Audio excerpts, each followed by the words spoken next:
Hello and welcome to Himachal news analysis. ये analysis हम pre और मेंस दोनों को साथ में रखकर कर रहे हैं और ये हिमाचल के सभी कॉम्पिटिटिव एग्जाम के लिए यूजफुल है। अगर आप एचपी सब इंस्पेक्टर की प्रिपरेशन कर रहे हैं तो आप हमारे इस कोर्स को हमारी एप्लीकेशन या वेबसाइट दोनों पर जाकर के देख सकते हैं। ऐप का लिंक आपको डिस्क्रिप्शन में मिल जाएगा। और अगर आपको ये न्यूज एनालिसिस अच्छा लगे तो वीडियो को शेयर और चैनल को सब्सक्राइब करना ना भूलें। चलिए शुरू करते हैं। आज की पहली न्यूज है, women make rakhis out of pine needles which will help to prevent forest fire। इस टॉपिक को आप जोड़ दीजिए, program and policies for the welfare of differently abled person, women and children in Himachal Pradesh. इस आर्टिकल में बेसिकली ये बताया गया है कि हिमाचल प्रदेश में महिलाएं किस प्रकार से पाइन नीडल का यूज करके एक तो एनवायरमेंट को सुरक्षित कर रही हैं और दूसरी तरफ ही इससे अलग अलग प्रकार के प्रोडक्ट बना रही हैं जो उनके लिए एक इनकम का सोर्स भी बन रही है। The women have earned around 84 lakhs so far by selling products made of pine needles, as these pine needles will be used for better purposes. Forest fire incidents may go down। तो इससे forest fire भी कम होगी और साथ ही साथ में देखिए income का सोर्स भी बन चुका है। डिटेल में देखेंगे इस टॉपिक के बारे में। Pine needles which are usually left unused and cause forest fire are now serving as a better purpose. Rural women in the state are using this nature's gift to make eco-friendly rakis and gift items to earn a livelihood। Himachal Pradesh Institute of Administrative Reform (HIPAA) collaborated with Carvan। याद रखिएगा, Carvan is a society with a twin objective। दो objective हैं। पहला objective है conserving forest और दूसरा ही साथ साथ में generating livelihood for rural womens and trained women in the craft. Himachal Pradesh प्रशासनिक सुधार संस्थान ने कारवान के साथ सहयोग किया, जो वनों के संरक्षण और ग्रामीण महिलाओं के लिए आजीविका पैदा करने के दोहरे उद्देश्यों के साथ एक समाज है और शिल्प में महिलाओं को प्रशिक्षित किया जाता है ताकि उनकी लाइवलीहुड, ताकि उनकी इनकम का ये सोर्स बन सके। They initially trained a batch of 22 women in a Kot panchayat near HIPA and later got more trainees। So far 500 women in the Shimla and Solan district have been trained in crafting not just rakhis but also items such as a roti box, coaster set, pen stand, pine needle rakhi, tissue holder, fruit basket, pine needle jewelry etc। तो ऐसा नहीं है कि सिर्फ वो राखी ही बना रही हैं, राखी के साथ साथ ये सभी चीजें भी बना रही हैं। The women have earned around 84 lakhs so far by selling product made of pine needles and this would only go up during the Rakhi season। ये कहा Ishu Thakur, coordinate for the self-help group, this self-help group। For rural women, the initiative has come as a boon। ग्रामीण महिलाओं की पहल एक वरदान के रूप में आई है। वे न केवल पर्यावरण के लिए अनुकूल वस्तुओं को बढ़ावा देकर पर्यावरण में योगदान दे रहे हैं, बल्कि आजीविका अर्जित करके आत्मनिर्भर भी बन रहे हैं।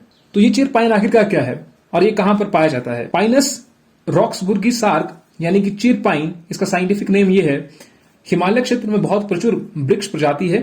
प्रजातियों की सुइयां यानी कि जो उसके सूखे पत्ते हैं बड़े पैमाने पर वन बायोमास में योगदान करती हैं। चीड़ और चीड़ जैसे प्रचुर मात्रा में उपलब्ध वन बायोमास का उपयोग ना करके कई मानों में नुकसानदेह है। Firstly the raw material remain unutilized even though it may be a good bio resource for valuable products.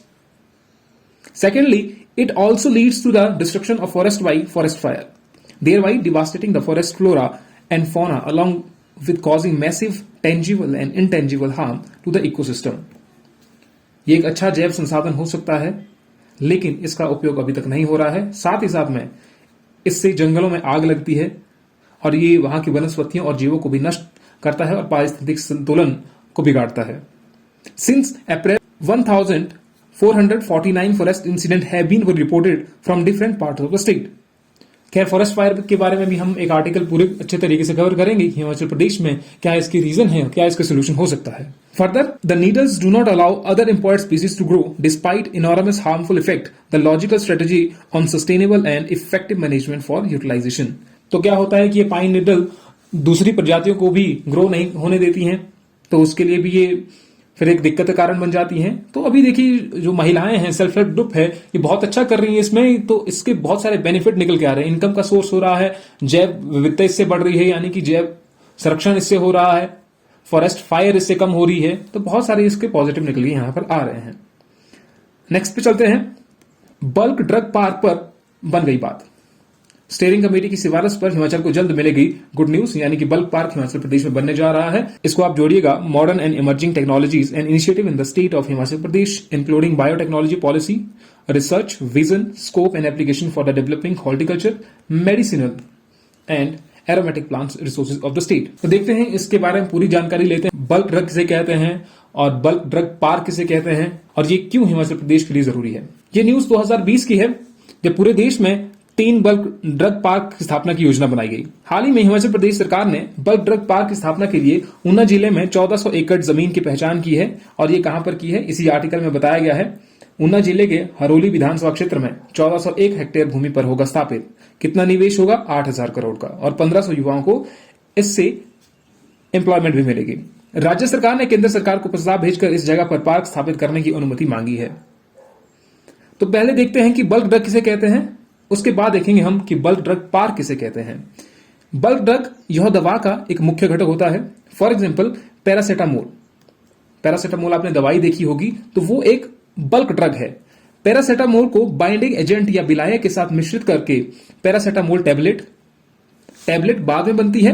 पहले पैरासेटामोल क्या है? एक बल्क ड्रग है, फिर उसको विलायक या बाइंडिंग एजेंट के साथ मिलाया जाता है, फिर उसके टैबलेट बनते हैं, कैप्सूल बनते हैं या फिर सिरप बनती है जिसे अंततः मरीजों को दिया जाता है। बल्क ड्रग को एपीआई यानी एक्टिव फार्मास्यूटिकल इंग्रेडिएंट भी कहा जाता है। याद रखिएगा क्या कहते हैं इसे, एक्टिव फार्मास्यूटिकल इंग्रेडिएंट, एपीआई भी कहा जाता है। इसका निर्माण बहुत सारे रिएक्शन से होता है, बहुत सारे रिएक्शन से मिलकर एपीआई का निर्माण होता है। इसके निर्माण में कच्चा माल के रूप में जिसका उपयोग होता है उसे केएसएम कहते हैं। जो कच्चा माल इसमें उपयुक्त होता है, जो इसके प्रोडक्शन में कच्चा माल लगता है उसे केएसएम कहते हैं, यानी कि की स्टार्टिंग मटेरियल कहा जाता है। रिएक्शन के दौरान इंटरमीडिएट स्टेजेस में बनने वाला रासायनिक यौगिक को डीआईएस यानी ड्रग इंटरमीडिएट्स कहा जाता है। तो यह भी याद रखिए, 3 चीज यहां पर बताई, एपीआईज, एक्टिव फार्मास्यूटिकल इंग्रेडिएंट, केएसएम, की स्टार्टिंग मटेरियल जो एक ही कच्चे माल के रूप में उपयोग होता है, और डीआईज मतलब से ड्रग इंटरमीडिएट्स। तो ये था बल्क ड्रग्स के बारे में।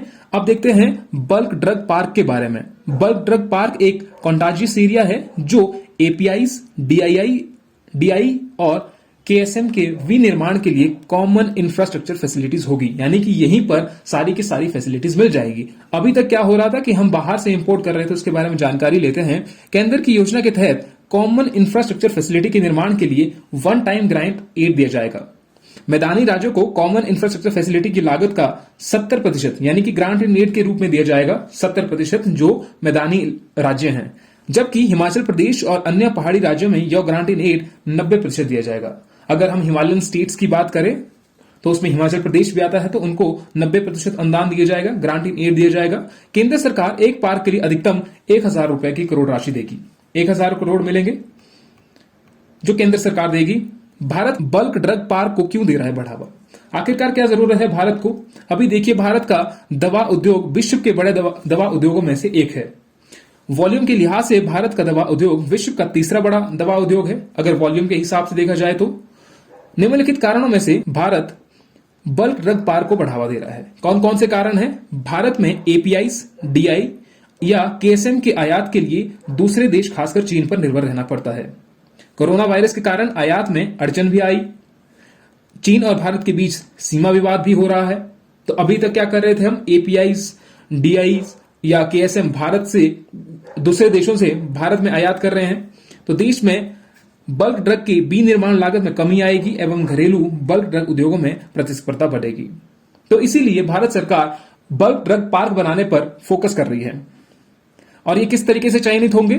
जैसे कि आंध्र प्रदेश, महाराष्ट्र, गुजरात, हरियाणा, पंजाब, तमिलनाडु और तेलंगाना सहित विभिन्न राज्यों ने इस पार्क की स्थापना में रुचि दिखाई है एवं केंद्र सरकार ने अपना प्रस्ताव भेजा भी है। साथ ही साथ ओडिशा ने भी यहां पर प्रस्ताव भेजा था।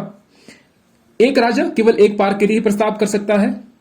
मैदानी राज्यों में पार्क का क्षेत्रफल 1000 एकड़ से कम नहीं होना चाहिए, जबकि पहाड़ी क्षेत्रों में पार्क का क्षेत्रफल 700 एकड़ से कम नहीं होना चाहिए। और हिमाचल प्रदेश में 1401 एकड़ पर यह पार्क बनेगा। प्रस्ताव में अनुमानित लागत, फिजिबिलिटी स्टडीज और एनवायरमेंटल रिस्क असेसमेंट होना चाहिए। डिपार्टमेंट ऑफ फार्मास्यूटिकल द्वारा नामित एक प्रोजेक्ट मैनेजमेंट एजेंसी का प्रस्ताव का परीक्षण करेगी और फिर स्कीम स्टीयरिंग कमेटी को सिफारिश करेगी और उसके बाद ये समिति प्रस्ताव को मंजूरी देगी। देखिए हिमाचल प्रदेश इस पॉइंट पर अब पहुंच गया है, तो यानी कि जल्द ही इस पर हो सकता है मंजूरी मिल जाए सेंटर सरकार से और इस पर फिर काम शुरू हो जाएगा। तो ये मेंस पॉइंट ऑफ व्यू से बहुत इंपॉर्टेंट है, चाहे वो आपके हो सकता है प्रीलिम में भी पूछा जाए या इंटरव्यू में भी पूछा जा सकता है। तो बहुत ही इंपॉर्टेंट है बल्क ड्रग पार्क इन हिमाचल प्रदेश। नेक्स्ट न्यूज पे चलते हैं। कालका शिमला रेल धरोहर के तहत होगी चतुर्थ भलकू समिति साहित्यिक यात्रा। तो किस टॉपिक से जुड़िएगा आप? Survey of artistic and cultural heritage, तो कल्चरल हेरिटेज में ही आपका आएगा। चलती रेल में होगा देश का पहला अनूठा आयोजन और 40 लेखक इसमें भाग लेंगे। तो हमें यहां पर इस न्यूज के बारे में जानना क्या है, हमें भलकू राम जी के बारे में यहां पर जानना पड़ेगा। उन्हें बाबा भलकू भी कहा जाता था। उनका क्या रोल रहा जब हिमाचल प्रदेश में रेल सेवा शुरू हुई? Bhalku Ram is not a well-known historical figure in India despite the fact that the Kalka Shimla railway line has been given a heritage status by UNESCO। अभी तक क्या हो सकता है, बहुत सारे लोग भलकू राम जी के बारे में जानते ही ना हो, जबकि कालका शिमला रेलवे लाइन को यूनेस्को वर्ल्ड हेरिटेज का दर्जा भी दिया गया है। भलकू राम भारत में प्रसिद्ध ऐतिहासिक व्यक्ति नहीं है और ट्रैक के निर्माण में लगभग एक सदी के बाद भी भलकू राम रेल संग्रहालय के रूप में जाना जाने वाला एक रेलवे संग्रहालय भी है। जुलाई 2011 में शिमला ओल्ड बस स्टैंड के पास खोला गया था। तो अगर आप कभी शिमला आए तो शिमला ओल्ड बस स्टैंड जरूर जाएं और वहां पर बाबा भलकू राम के संग्रहालय में भी जरूर विजिट करें। इनके बारे में थोड़ा जानते हैं कि इन्होंने क्या काम किया। Balku's crucial work was between June 1898 when the contract to build the Shimla-Kalwa railway line was signed and November 1903 when it was completed with 889 bridges and 103 tunnels। तो 889 ब्रिजेस बने और 103 टनल बनी। तो उसमें इनका क्या रोल रहा उसके बारे में जानते हैं। The longest tunnel in the journey that cuts through God knows how many mountains is the Barog tunnel. उसमें सबसे बड़ी जो टनल है वो बरोक की टनल है, आपकी tunnel number 32। It is named after British engineer colonel Barog under who supervision the digging of the tunnel started.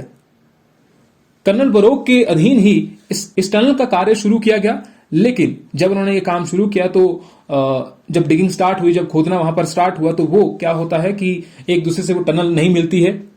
यानी कि मान लीजिए ये टनल है तो इस तरफ से खोदना शुरू किया, इस तरफ से खोदना शुरू किया, लेकिन वो बीच में आकर के नहीं मिली, तो प्रॉपर अलाइनमेंट उसमें थी नहीं, could not be found. The British government fine baroque just ₹1। तो ₹1 का फाइन उन पे लगाया गया कि आपने हमारी जो मनी है वो वेस्ट की है। Colonel Barog felt humiliated and out of frustration and depression committed suicide. तो उन्होंने उस जगह पर ह्यूमिलेशन या अपमानित महसूस किया और हताशा से उन्होंने क्या कर लिया, वहां पर सुसाइड कमिट कर लिया। He was buried near the incomplete tunnel. The work was then assign to chief engineer H.S. Harington. उसके बाद वो काम H.S. हेरिंगटन जो चीफ इंजीनियर थे उनको सौंपा गया, लेकिन उनके सामने वही डिफिकल्टी थी कि आखिरकार पहाड़ से किस तरीके से टनल को बनाया जाए और इसकी कॉस्ट भी कम से कम आए। तो यहां पर बहुत सारे हर्डल थे उनके सामने। There is no documentation available on whether Herrington and his team found Baba Bhalku और vice versa. What is known is that Bhalku joined the Herringtons team and soon become the most important man in it. His only instrument was a long and solid wooden staff with which he would hit a section of mountain wall inside the tunnel and listen to the sound। तो उनके पास एक छड़ी थी जिस छड़ी का वो प्रयोग करते थे, माउंटेन वॉल पर उसकी आवाज सुनते थे। He repeated the exercise on various points inside the tunnel and then filtered the information based on the sound। जिस तरीके की साउंड आ रही है उसी तरीके से वो इंजीनियर्स को डायरेक्शन देते थे कि यहां पर आपको अब खोदना है। And they followed him to cut the long story short, the alignment to the Baroque tunnel was found and what could be not achieved with a reasonable explanation was achieved by something that was extremely reasonable but completely unexplainable। तो baroque tunnel या जो बाकी की tunnel बनी उसमें बाबा भलकू जी का बहुत ही important role रहा। उन छड़ी के सहारे ही, बल्कि उनके साथ वो पढ़े लिखे व्यक्ति भी नहीं थे उतने, और बाकी के उनके साथ चीफ इंजीनियर है, तो वो बहुत मुश्किल कार्य था जो उन्होंने बहुत ही सुगमता से किया। उनका बहुत इंपॉर्टेंट रोल है इसमें, तो इनके बारे में हमें पता होना चाहिए। नेक्स्ट न्यूज पे चलें। हिमाचल में लंपी से 36 पशुओं की मौत। तो ये आप अभी के लिए न्यूज बनी हुई है कि लंपी डिजीज के केसेस हिमाचल प्रदेश में आ गए हैं, जिसमें अभी तक 47 कैटल इन्फेक्टेड हो गए हैं और 36 पशुओं की मौत भी हो गई है। तो थोड़ा बहुत अभी देखते हैं इसके बारे में जब ये न्यूज आएगी। The cattle develop symptoms like fever, lumps on the skin, reduction in milk production for difficulty in swelling. तो उन्हें चबाने में या खाना को निगलने में भी डिफिकल्टी आती है। दूध वो कम देने लगती है गाय। The virus spread from one animal to another through fleas and flies that feed on blood of the cattle. The disease does not spread to human. तो ह्यूमन के लिए इससे कोई खतरा नहीं है, लेकिन पशुओं के लिए है। अभी तक इनकी जांच चल रही है कि किस तरीके का ये वायरस है। जगदीप धनखड़ देश के 14वें राष्ट्रपति। ये नेशनल न्यूज है तो आप सभी को पता ही होगा किसको कितने वोट मिले। तो जगदीप धनखड़ को मिले हैं 528 वोट। कुल वोट पड़े थे 725 और रद्द हुए वोट थे 15। तो ये भी याद रखें आप, नेशनल न्यूज है, थोड़ी बहुत ही इंपॉर्टेंट न्यूज थी, इसलिए इसको यहां पर हमने डाल दिया। नेक्स्ट न्यूज पे चलते हैं। High court imposes 10 lakh cost on HPSSC। High court ने कर्मचारी चयन आयोग पर लगाई 10 लाख रुपए की कॉस्ट। ये क्यों लगाई है? क्योंकि कुलविंदर सिंह जिन्होंने ये पिटीशन फाइल की, contending that the commission had not awarded him 1 mark on the ground that the certificate produced by the petitioner with respect to the land of family to be less than 1 hectare। जो landless का बनता है उनको 1 number नहीं दिया गया। तो इस कारण से ये केस चला। जब हाई कोर्ट को HPSSC से कोई वैलिड रीजन इस तरीके का नहीं मिला तो उन्होंने क्या कर दिया, जब उन्होंने कोऑपरेट नहीं किया तो उनको 10 लाख रुपए का फाइन यहां पर लगाया गया। ये पहली बार ऐसा हुआ है।